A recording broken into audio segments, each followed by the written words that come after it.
एक शख्स अपने दोस्तों की महफिल में बाकायदगी से शरीक होता था। अचानक किसी इत्तला के बगैर उसने आना छोड़ दिया। कुछ दिनों के बाद एक इंतहाई सर्द रात में इस महफिल के एक बुजुर्ग ने इससे मिलने का फैसला किया और उसके घर गए। वहां उन्होंने उस शख्स को घर में तन्हा एक आतिशदान के सामने बैठा पाया, जहां रोशन आग जल रही थी। माहौल काफी आरामदेह था। इस शख्स ने मेहमान का इस्तकबाल किया।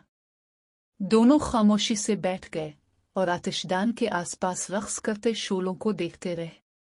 कुछ देर बाद मेहमान ने एक लफ्ज कहे बगैर जलते अंगारों में से एक का इंतखाब किया जो सबसे ज्यादा चमक रहा था।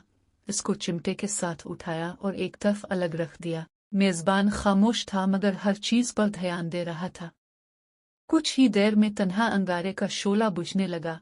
थोड़ी सी देर में जो कोयला पहले रोशन और गर्म था अब एक काले और मुर्दा टुकड़े के सिवा कुछ नहीं रह गया था। सलाम के बाद से बहुत ही कम अल्फाज बोले गए थे।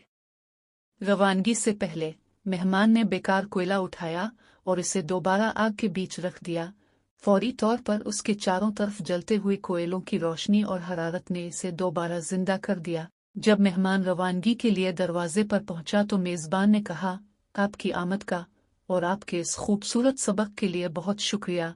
मैं जल्द ही आपकी महफिल में वापस आऊंगा। अक्सर महफिल क्यों बुझ जाती है? बहुत आसान, क्योंकि महफिल का हर रुकन दूसरों से आग और हरारत लेता है। ग्रुप के अरकान को याद रखना चाहिए कि वो शोले का एक हिस्सा हैं और हम सब एक दूसरे की आग को रोशन करने के जिम्मेदार हैं और हमें अपने दरमियान इत्तेहाद को कायम रखना चाहिए ताकि मोहब्बत की आग वाकई मजबूत, मुअस्सर और देरपा हो और माहौल आरामदेह रहे। ग्रुप भी एक कुंबा की तरह है। इससे कोई फर्क नहीं पड़ता कि कभी कभी हम कुछ पैगामात से नाखुश और नाराज होते हैं।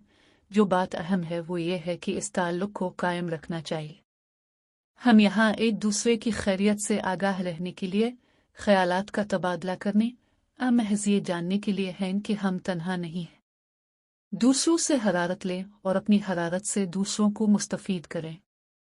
इस शोला को जिंदा रखें और अल्लाह की बख्शी गई सबसे खूबसूरत चीज़ दोस्ती को हमेशा कायम व दायम रखें।